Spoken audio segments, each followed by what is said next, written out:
The interview. Christopher Sylvester. Part one. 130 वर्ष से थोड़े ज़्यादा समय से जब से साक्षात्कार का आविष्कार हुआ था, साक्षात्कार पत्रकारिता में एक आम बात हो गई है। आजकल लगभग हर साक्षर आदमी ने जीवन में कभी न कभी साक्षात्कार पढ़ा होगा, जबकि दूसरे दृष्टिकोणों से पिछले वर्षों में कई हजार प्रसिद्ध व्यक्तियों का साक्षात्कार किया जा चुका है। उनमें से कुछ का साक्षात्कार बार-बार लिया गया है।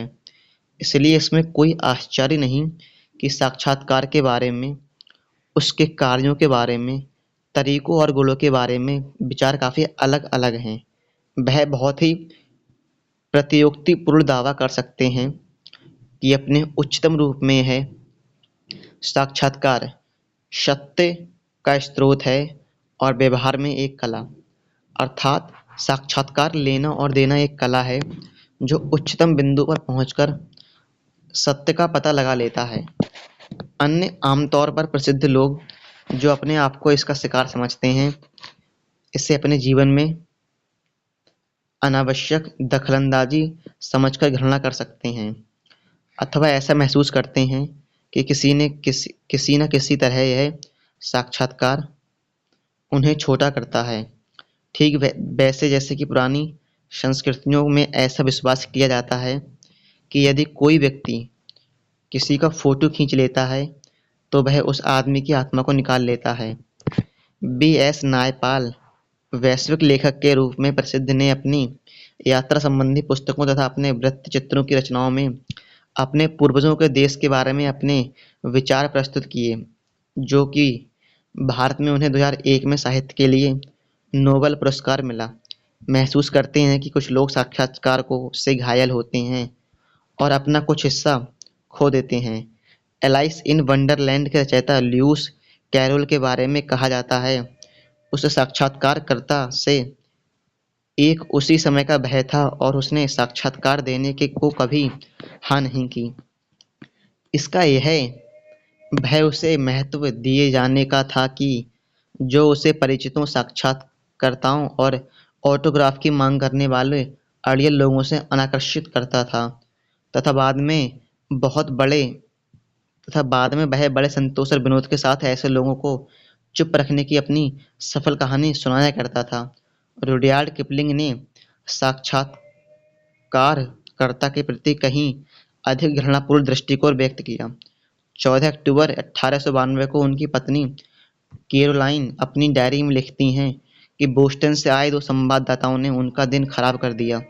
वे लिखती हैं कि उनके पति ने संवाददाताओं से कहा, मैं साक्षात्कार देने से मना क्यों करता हूँ, क्योंकि यह अनैतिक है, यह एक अपराध है, उतना ही अपराध जितना मेरे ऊपर किया गया आक्रमण और उतना ही दंडनीय है। यह कायरतापूर्ण व अप्रिय है। कोई सम्माननीय व्यक्ति साक्षात्कार लेना नहीं चाहेगा और देना तो और भी बहुत कम चाहेगा। तथापि कुछ ही वर्ष पहले किपलिंग ने ऐसा ही आक्रमण मार्क ट्वेन पर किया था। सन 1894 में H.G. वेल्स ने एक साक्षात्कार में साक्षात्कार की कठिन परीक्षा की ओर संकेत किया है, परंतु वे अक्सर बार-बार साक्षात्कार देते रहते हैं और 40 वर्ष बाद उन्होंने स्वयं को जोसेफ स्टालिन का साक्षात्कार लेते हुए पाया। साउल वेलो, जिन्होंने अनेक अवसरों पर साक्षात्कार देना स्वीकार करने के बावजूद भी साक्षात्कार को अपनी श्वास नली पर अंगूठे के निशान जैसा किसी के द्वारा गला दबाए जाने जैसा बताया, फिर भी साक्षात्कार के दोषों के बावजूद यह संवाद का सर्वोच्च उपयोगी माध्यम है।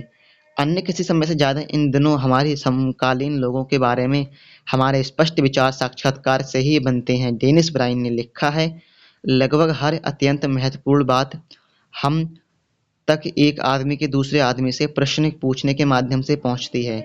इसी वजह से साक्षात्कारकर्ता अभूतपूर्व शक्ति और प्रभाव का स्थान रखता है, अर्थात साक्षात्कारकर्ता की भूमिका बहुत ही अहम होती है। पार्ट 2। मैं एक प्रोफेसर हूं जो रविवारों को उपन्यास लिखता है। अम्बेर्टो इको। निम्न अवतरण अम्बेर्टो इको के एक साक्षात्कार का अंश है। द हिंदू के संपादक मुकुंद पद्मनाभन साक्षात्कारकर्त्री हैं। इटली में बोलोगना विश्वविद्यालय के प्रोफेसर अम्बेर्टो इको उपन्यास लिखना शुरू करने से पहले लक्षण शास्त्र, साहित्य की व्याख्या और मध्ययुगीन सौंदर्य शास्त्र पर अपने विचारों के लिए एक विद्वान के रूप में अत्यधिक प्रतिष्ठा प्राप्त कर चुके थे। साहित्यिक उपन्यास, अकादमिक लेखन, निबंध, बच्चों की पुस्तकें, समाचार पत्र के लिए लेख, उनके द्वारा लिखित साहित्य अत्यंत आश्चर्यजनक रूप से विशाल और व्यापक हैं। सन 1980 में द नेम ऑफ द रोज के प्रकाशन के साथ, जिनकी 1 करोड़ से भी ज़्यादा प्रतियां बिकीं, उन्हें बौद्धिक सुपरस्टार के समकक्ष दर्जा प्राप्त हो गया। मुकुंद। अंग्रेजी साहित्यकार और विद्वान डेविड लॉज ने एक बार कहा था, मैं नहीं समझ सकता किस तरह एक ही आदमी इतने काम करता है जितने वह इको करता है। अम्बेर्टो इको। हो सकता है कि मैं बहुत सी चीज़ें कर लेने का एहसास करता हूँ, पर अपने में मैं संतुष्ट हूँ कि मैं हमेशा वही एक चीज़ करता रहता हूँ। मुकुंद। वह कौन सी चीज़ है? अम्बेर्टो इको।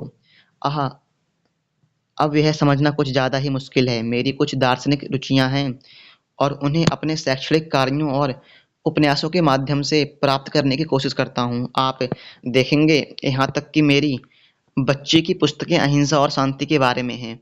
वही नैतिक और दार्शनिक रुचियों का गुच्छा समूह है। और फिर मेरा एक रहस्य है कि आपको पता है कि यदि ब्रह्मांड की खाली जगह को समाप्त कर दिया जाए, सारे परमाणुओं के स्थान को समाप्त कर दें, तो क्या होगा? ब्रह्मांड मेरी मुट्ठी जितना हो जाएगा। मुकुंद। सॉरी, ये अम्बेर्टो इको का ही है, ठीक है। इसी तरह हमारे जीवन में भी बहुत सारे खाली स्थान होते हैं और मैं उन्हें खाली जगह कहता हूँ। मान लो आप मेरे घर आ रहे हो, आप लिफ्ट में हैं और जब आप ऊपर की तरफ आ रहे हैं, मैं आपकी प्रतीक्षा कर रहा हूँ। यह एक खाली जगह, रिक्त स्थान है। मैं खाली जगह में अब काम करता हूँ। आपकी लिफ्ट के प्रथम तल से तृतीय तल तक पहुँचने की प्रतीक्षा करते समय मैं एक लेख पहले ही लिख चुका हूँ। हंसते हुए। मुकुंद। निसंदेह हर आदमी ऐसा नहीं कर सकता। आपके उपन्यास, तर्क, अकाल्पनिक लेखन और विद्वतापूर्ण लेखन में एक खास विनोदपूर्ण तथा व्यक्तिगत गुण है। यह नियमित शैक्षिक शैली से स्पष्ट तथा हटकर है, जो निश्चय ही निरपवाद रूप से अव्यक्तिगत तथा प्रायः शुष्क और उबाऊ है। क्या आपने जानबूझकर अनौपचारिक मार्ग चुना है, या यह ऐसी चीज है जो स्वाभाविक रूप से आपको प्राप्त हो गई है? अम्बेर्टो इको। जब मैंने इटली में अपना पहला डॉक्टरेट संबोधन संबंधी शोध निबंध प्रस्तुत किया, तब एक प्रोफेसर ने कहा, विद्वान किसी विषय के बारे में बहुत कुछ सीखते हैं, फिर भी वह बहुत सारी झूठी परिकल्पनाएं बनाते हैं, फिर वे उन्हें ठीक करते हैं और अंत में वे निष्कर्ष रखते हैं। इसके विपरीत आपने अपने शोध की कहानी सुनाई है, यहाँ तक कि आपने प्रयासों और असफलताओं को भी शामिल किया है। उसी समय उसने जाना कि मैं सही था और मेरे शोध प्रबंध की पुस्तक को एक पुस्तक के रूप में प्रकाशित करवाया, जिसका मतलब था कि उसने इसे मेरे लेखन को स्वीकार किया। उस समय 22 वर्ष की उम्र में मैं समझ गया कि विद्वतापूर्ण पुस्तकें उसी तरह लिखी जानी चाहिए जैसे मैंने लिखी थीं, शोध की कहानी कहकर। यही कारण है मेरे निबंधों में कथात्मक पहलू होता है, और शायद यही कारण है कि मैंने इतनी देर से कथा साहित्य उपन्यास लिखना प्रारंभ किया, 50 वर्ष की उम्र के आसपास।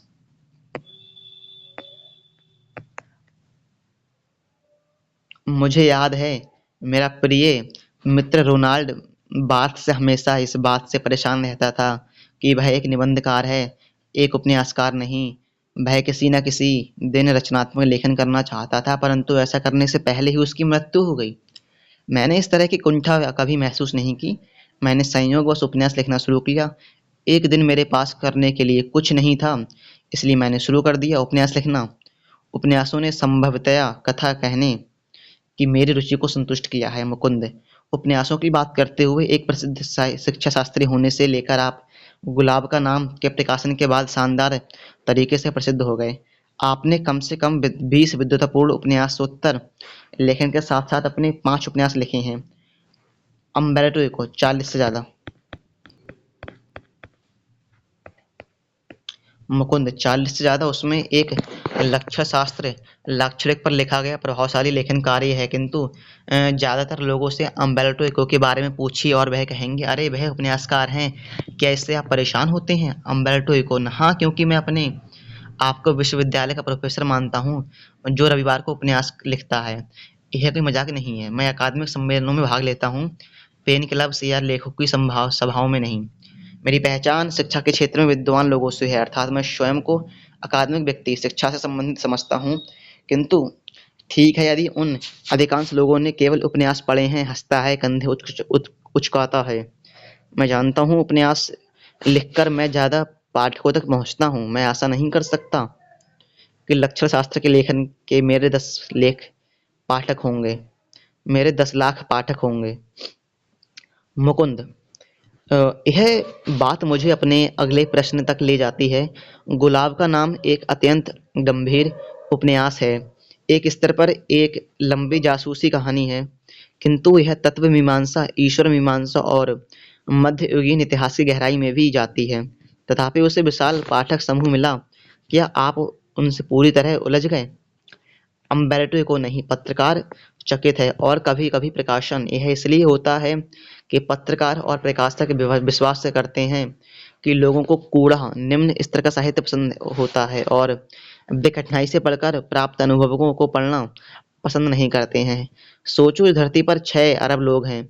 गुलाब का नाम की 1 से 1.5 करोड़ प्रतियां बिकीं। अतः इस तरह मैं पाठक के छोटे से छोटे प्रतिशत तक ही पहुंच पाया। परंतु ये वे ही पाठक हैं जो सरल अनुभव नहीं चाहते हैं, या कम से कम हमेशा ऐसा नहीं चाहते। मैं स्वयं डिनर के बाद 9 बजे टेलीविज़न देखता हूँ और या तो मियामी वॉइस या इमरजेंसी रूम देखना चाहता हूँ। मैं इसका आनंद ले सकता हूँ और मुझे इसकी ज़रूरत है, परंतु दिन भर नहीं। मुकुंद, क्या इस उपन्यास की बड़ी सफलता का इस तथ्य से कुछ संबंधित है कि इसमें मध्ययुगीन इतिहास की चर्चा है, जो कि अम्बेर्टो इको? यह संभव है, परंतु मैं आपको एक और कहानी सुनाता हूँ, क्योंकि मैं प्रायः चीनी बुद्धिमानी आदमी की तरह कहानी सुनाता हूँ। मेरे अमेरिकन प्रकाशक ने कहा, जबकि उसे मेरी पुस्तक पसंद नहीं थी। उसने 3000 प्रतियों से ज़्यादा बिकने की ऐसे देश में उम्मीद नहीं की थी जहाँ किसी ने चर्च कैथेड्रल नहीं देखी है या कोई लैटिन नहीं पढ़ता है। अतः मुझे 3000 प्रतियों की पेशगी दी गई, परंतु अंत में अमेरिका में 20-30 लाख प्रतियां बिकी। मेरी पुस्तक से पहले मध्ययुगीन इतिहास के बारे में बहुत सारी पुस्तकें लिखी जा चुकी हैं। मैं समझता हूँ पुस्तक की सफलता एक रहस्य है, कोई उसकी भविष्यवाणी नहीं कर सकता है। मैं समझता हूँ कि मैंने गुलाब का नाम 10 वर्ष पहले या 10 वर्ष बाद लिखी होती तो परिणाम वैसा ना होता। उस समय यह इतनी सफल कैसे हो गई, यह एक रहस्य है।